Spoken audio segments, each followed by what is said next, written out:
Você leu essa história estranha e impressionante, Margaret. Você não sente que, como eu, até agora, seu sangue está congelado nas veias? Houve momentos em que o sofrimento o dominou e ele não conseguiu continuar sua narrativa. Outros, com a voz entrecortada e comovente, pronunciava com dificuldade as palavras tão cheias de dor. Às vezes, seus lindos e expressivos olhos brilhavam de indignação. Outras vezes, a dor o desanimava e o enchia de tristeza. Havia momentos em que ele conseguia controlar seus sentimentos e palavras e narrava os acontecimentos mais horríveis com uma voz calma, suprimindo todos os sinais de agitação. Mas de repente, como um vulcão em erupção, seu rosto assumia uma expressão feroz e ele lançou 1000 insultos contra seu perseguidor.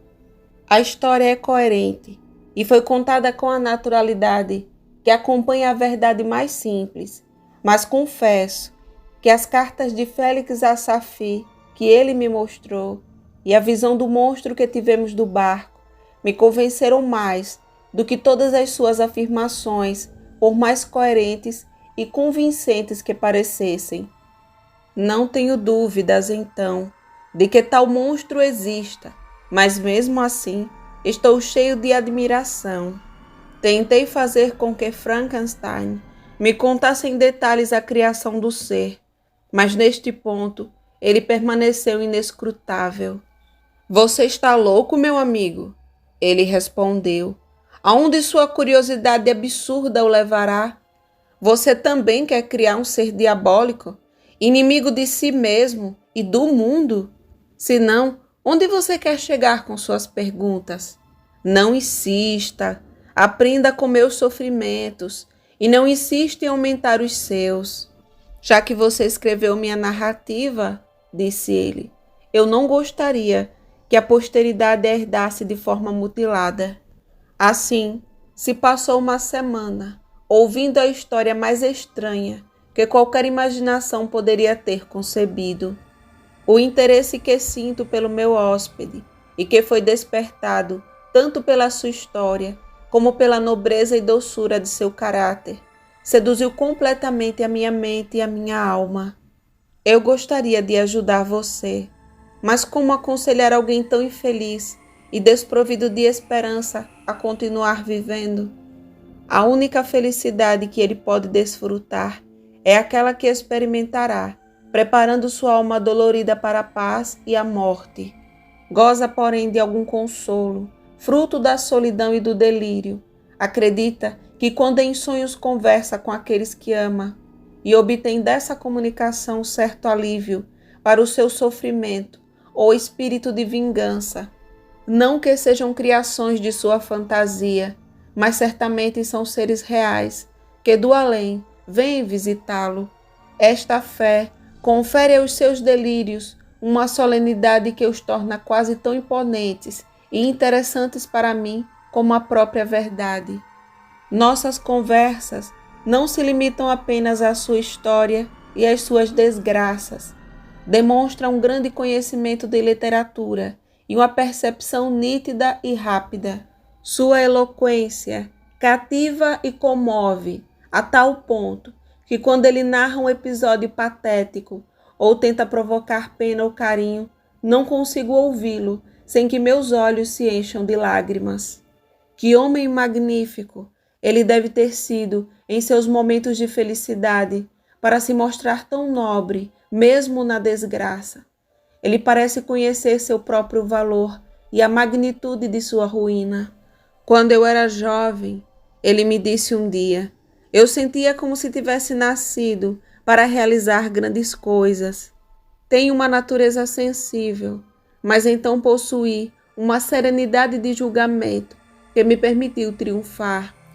Esta convicção do meu valor sustentou-me em situações em que outros teriam sucumbido, pois me pareceu indigno desperdiçar em vãs lamentações talentos que poderiam ser úteis aos meus semelhantes. Quando me lembro do que conquistei, nada menos que a criação de um ser racional e sensível. Não posso me considerar simplesmente mais um no grupo de cientistas. Mas este sentimento, que me sustentou no início da minha carreira, agora só serve para me afundar ainda mais na miséria. Todas as minhas esperanças e planos são nada, e como arcanjo que aspira ao poder supremo, agora me encontro acorrentado ao inferno eterno. Tinha uma imaginação viva e ao mesmo tempo uma grande capacidade de análise e concentração.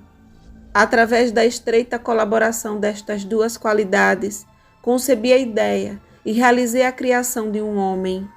Ainda hoje, não consigo lembrar com serenidade as ilusões que me invadiram enquanto a obra não estava terminada.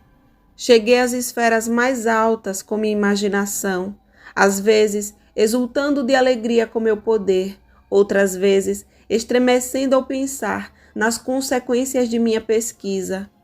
Desde a infância, eu concebi as maiores ambições e esperanças. Como eu afundei. Meu amigo, se você me conhecesse antes, não me reconheceria em meu atual estado de difamação. Eu desconhecia quase completamente o que era o desânimo. Eu parecia destinado a um futuro brilhante, até que afundei para sempre. Terei então que perder um ser tão admirável? Ansiava pela companhia de um amigo. Procurei alguém que me apreciasse e me entendesse. E eis que eu encontro nestes mares remotos, mas temo que isso só seja suficiente para eu saber o seu valor pouco antes de morrer. Eu gostaria de reconciliá-lo com a vida, mas ele odeia essa ideia. Agradeço a você, Walton, disse ele, pelas boas intenções que você demonstra para com alguém tão miserável quanto eu. Mas quando você fala de novos laços, de novos afetos, você acha que há algum que possa substituir aqueles que perdi? Outro homem pode significar para mim o mesmo que Clerval? Que mulher poderia ser outra Elizabeth? Mesmo quando nosso amor não é reforçado por qualidades superiores, os companheiros de infância sempre exercem sobre nós uma influência que os amigos posteriores raramente exercem. Conhecem as nossas primeiras inclinações e, por mais que se modifiquem posteriormente, nunca se apagam, e quanto à honestidade de nossas ações, são eles que melhor podem julgar nossos motivos. Um irmão nunca pode suspeitar que o outro o engana ou trai, a menos que essa inclinação se manifeste desde muito cedo, enquanto o amigo, apesar do seu imenso carinho, pode ser invadido, mesmo a despeito dele, pela desconfiança. Mas tive amigos que amei, não apenas por hábito ou contato, mas por causa de suas qualidades pessoais, e onde quer que eu esteja, a voz mansa de Elizabeth e a conversa de Clerval sempre sussurrarão em meus ouvidos.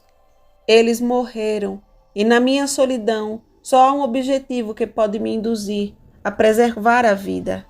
Se eu me visse realizando um empreendimento importante, que seria útil aos meus semelhantes, poderia continuar vivendo para completá-lo. Mas este não é o meu destino. Devo perseguir e destruir o ser que criei, e então, só então, terei cumprido minha tarefa na terra e poderei morrer. Minha querida irmã, escrevo-lhe rodeado de grave perigo, e não sei se o destino me permitirá ver novamente minha amada Inglaterra e os amigos que lá vivem. Montanhas de neve me cercam, impedindo minha saída e ameaçando a todo momento esmagar o barco.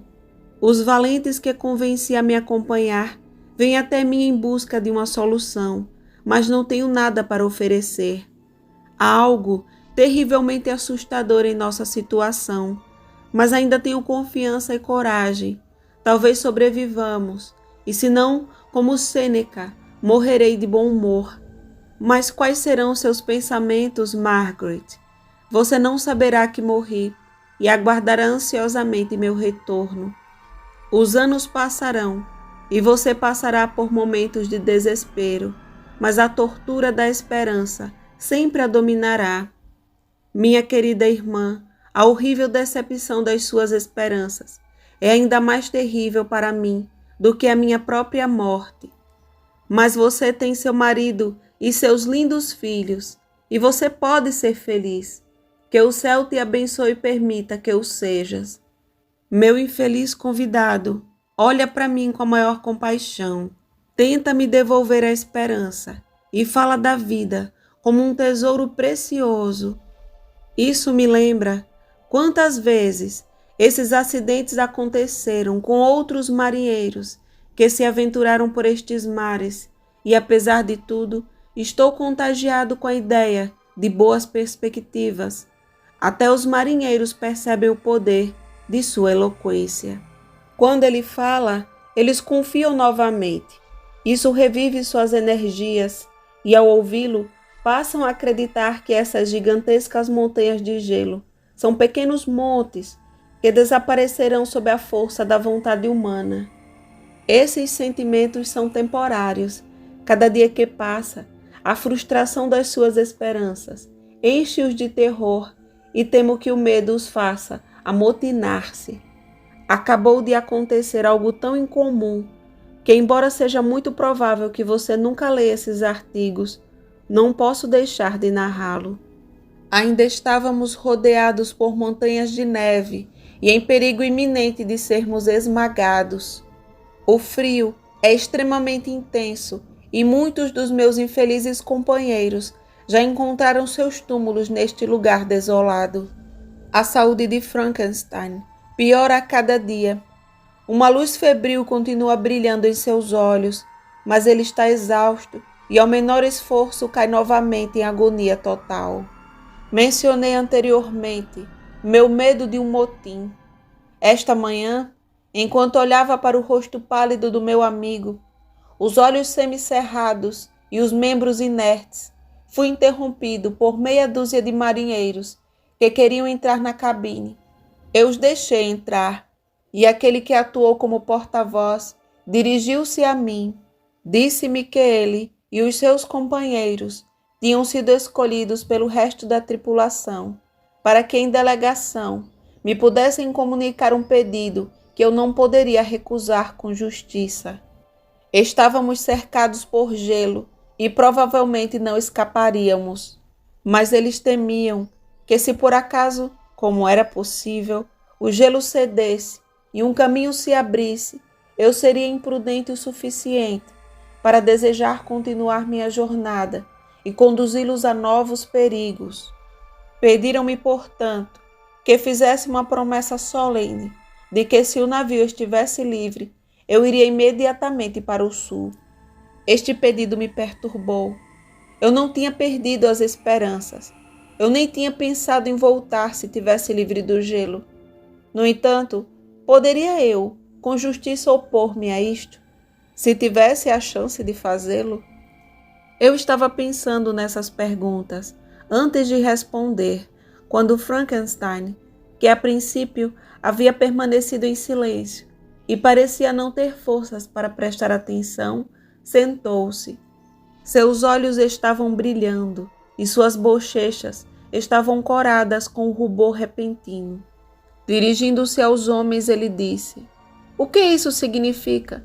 O que você está perguntando ao seu capitão? Você desanima tão cedo? Você não chamou isso de expedição gloriosa?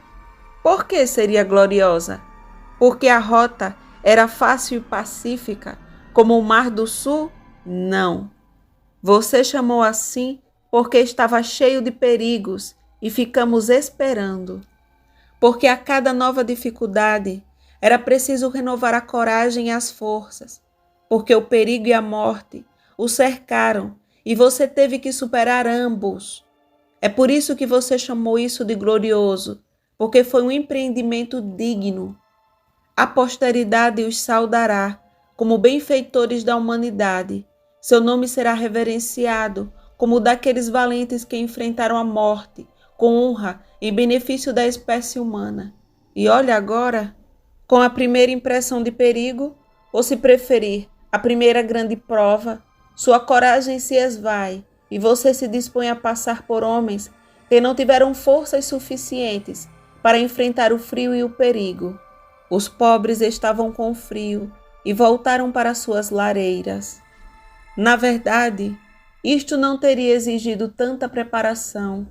Vocês não tinham motivos para se aventurar até aqui, nem para fazer seu capitão passar pela vergonha do fracasso, para mostrar que são covardes. Sejam homens, sejam mais que homens, seja fiel aos seus propósitos, firme como rochas. Este gelo não é feito do mesmo material que seus corações poderiam ser feitos.